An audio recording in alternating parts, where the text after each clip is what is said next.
Hello friends, welcome to the channel. This is Dev and you're watching Wealth with Dev, your companion to your wealth building journey. आज के video में हम बात करेंगे mutual funds का जो selection है उसको फाइनेंशियल गोल के बेसिस पे कैसे करें। तो हमने देखा था म्यूचुअल फंड क्या होते हैं, म्यूचुअल फंड आपको क्यों करना चाहिए, मेरे वीडियोस हैं, आप मेरे चैनल पे जाके उनको देख सकते हैं। आज इस वीडियो में हमारा मेन फोकस है कि गोल बेस्ड इन्वेस्टिंग कैसे करें यूजिंग द म्यूचुअल फंड्स। तो गोल्स को जनरली टाइमलाइन में बांटना अच्छा रहेगा, जैसे कि short term goal, mid term goal, long term goal. Short term goal आपके वो गोल्स हैं जो जैसे कि इमरजेंसी फंड इमीडिएट आपके पास अवेलेबल होना चाहिए लिक्विड फॉर्म में। सिमिलरली अभी 6 महीने में कोई आपका बड़ा फंक्शन आने वाला है, तो इस तरह के जो शॉर्ट टर्म गोल्स होते हैं इसके लिए हमको generally debt liquid debt funds हमारे लिए ज्यादा सूटेबल होते हैं। लिक्विड डेट फंड्स में देखें तो रिटर्न हमको 3.5% से लेके 5% तक depending on the period and time मिलता है हमको। लिक्विड फंड्स बेस्ट होते हैं यदि हमको शॉर्ट टर्म गोल मीट करना है। तो इसके बाद हमारा मिड टर्म गोल आता है जो 3 से 5 साल का गोल है। फॉर एग्जाम्पल 3 साल में मुझे कार खरीदना है या फिर एक प्लॉट खरीदना है मेरे को अगले 5 साल में। तो इस तरह के जो गोल्स हैं जो डिफाइंड है और उनका पीरियड ज्यादा लंबा नहीं है, 3 से 5 के बीच में है, तो इस समय आपको डेट फंड्स अच्छे होते हैं। आप हाइब्रिड्स में भी जा सकते हैं जिसमें इक्विटी का थोड़ा प्रोपोर्शन होता है, या तो आप डेट में अच्छे रिटर्न वाले फंड देख सकते हैं। थोड़ा रिस्क आ जाता है क्योंकि थोड़े अच्छे रिटर्न वाले 8-9% रिटर्न वाले डेट फंड्स भी हैं जिन लोग मिक्स ऑफ बॉन्ड्स में इन्वेस्ट करते हैं, कॉर्पोरेट बॉन्ड्स में वेरियस रेटिंग के, तो थोड़ा रिस्क भी आ जाता है। बट 9% बट इक्विटी के कंपैरिजन में तो बहुत सेफ है। तो आप उसमें अपने मिड टर्म गोल्स को आप उसके थ्रू अचीव कर सकते हैं।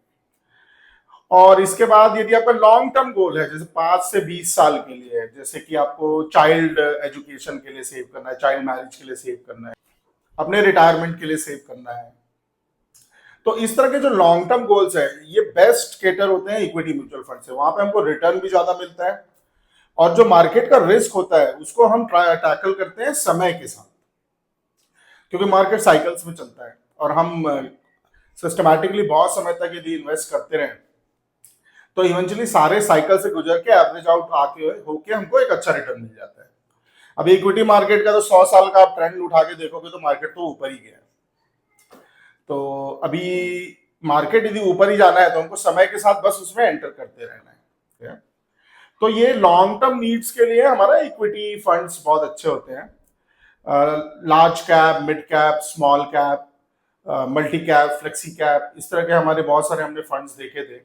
और लॉन्ग टर्म नीड्स को आप अपने रिस्क एपेटाइट या अपने एज कैटेगरी जिसमें आप आते हैं उसके हिसाब से आप एक अच्छा सा इक्विटी पोर्टफोलियो रख सकते हैं अपने लॉन्ग टर्म नीड के लिए। तो गोल प्राइम चीज है, बिना गोल के आपका इन्वेस्टमेंट रैंडम हो जाएगा, आपका जो सेविंग है वो रैंडम हो जाएगा।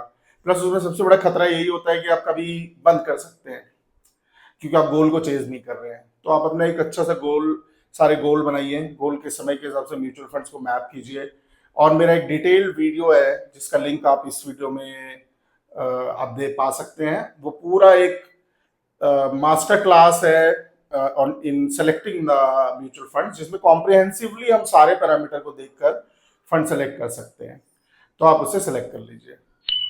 जब आपने म्यूचुअल फंड सेलेक्ट कर लिया है तो अभी क्वेश्चन आता है कि आपको ग्रोथ ऑप्शन लेना है कि डिविडेंड ऑप्शन लेना है, आपको सिप करना है या लमसम करना है। तो बेस्ट ये है यदि आप कैपिटल एप्रिसिएशन और वेल्थ क्रिएशन के जा रहे हैं तो आप ज्यादातर ग्रोथ प्लान लीजिए और इसको और कॉम्प्लिकेट करने की कोई जरूरत नहीं है।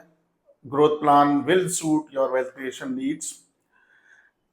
इसके अलावा आपका सिप वर्सेस लमसम में हमको एसआईपी के रूट्स के थ्रू जाना चाहिए। आप सैलरीड हैं या आपका मंथली बिजनेस इनकम है तो आप उसमें से एसआईपी कीजिए।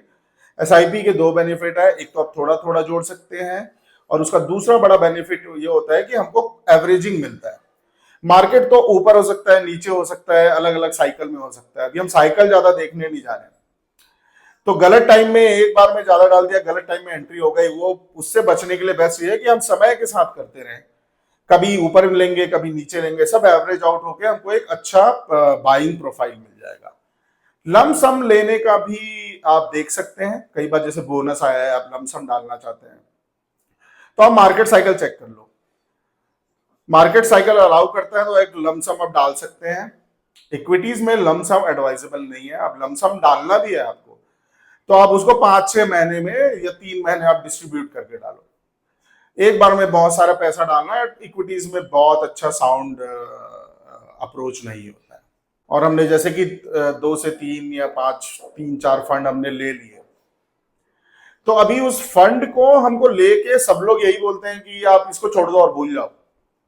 ये साउंड अप्रोच नहीं है। आप जो भी फंड लिए हैं उस फंड का रेगुलर रिव्यू और मॉनिटरिंग करना ये हमारे लिए बहुत जरूरी है। तो हमने फंड लिया, 1 साल हमने देखा रिटर्न अच्छा है, बुरा है, एवरेज है। हमने दूसरे साल भी देखा। 1-2 साल में यदि आपको ऐसा लग रहा है कि आपका फंड, उसका जो बेंचमार्क है, हर फंड का एक बेंचमार्क भी आपको दिखाई देगा कि वो किस फंड से बेंचमार्क कर रहे हैं या किस इंडेक्स से बेंचमार्क कर रहे हैं। तो वो जो बेंचमार्क है उससे अच्छा रिटर्न हमको लाना है, तभी हम एक्सपीरियंस दे रहे हैं ना। यदि उस बेंचमार्क से अच्छा रिटर्न नहीं आ रहा है, उसके बराबर भी आ रहा है, तो हमको एक बार रिव्यू करना चाहिए। और यदि अच्छा नहीं कर रहा है फंड, 1-2 साल हमने देखा, नहीं तो फिर उससे पैसे निकाल के हमको दूसरे फंड में जाना है। किसी भी एवरेज परफॉर्मिंग या लोअर परफॉर्मिंग फंड में हमको फंसने की कोई जरूरत नहीं है। देखिए, हमको लॉन्ग टर्म रहना है, कंटिन्यूअसली इन्वेस्टेड रहना है, लेकिन हमको जुडिशियली इन्वेस्टेड रहना है। अब इसको आप दूसरे एक्सट्रीम में मत ले जाइए। लेकिन अभी आप म्यूचुअल फंड्स को लेके उसको रेगुलर ऊपर नीचे देख के, इक्विटी म्यूचुअल फंड तो ऊपर नीचे होगा, देख के उसको बेच देना, लिक्विडेट कर देना, फिर ये खरीदना वो खरीदना, इस तरह की शॉपिंग मत कीजिए। स्टॉक जैसे पर्पस किल हो जाएगा। आपको एक रेगुलर बेसिस पे लंबे पीरियड में आपको एक रिव्यू करना है। यदि आपको मेरा वीडियो पसंद आया तो प्लीज लाइक कीजिए, शेयर कीजिए, सब्सक्राइब कीजिए, और मेरे चैनल में और भी वीडियोस है उनको देखिए। Thanks for watching.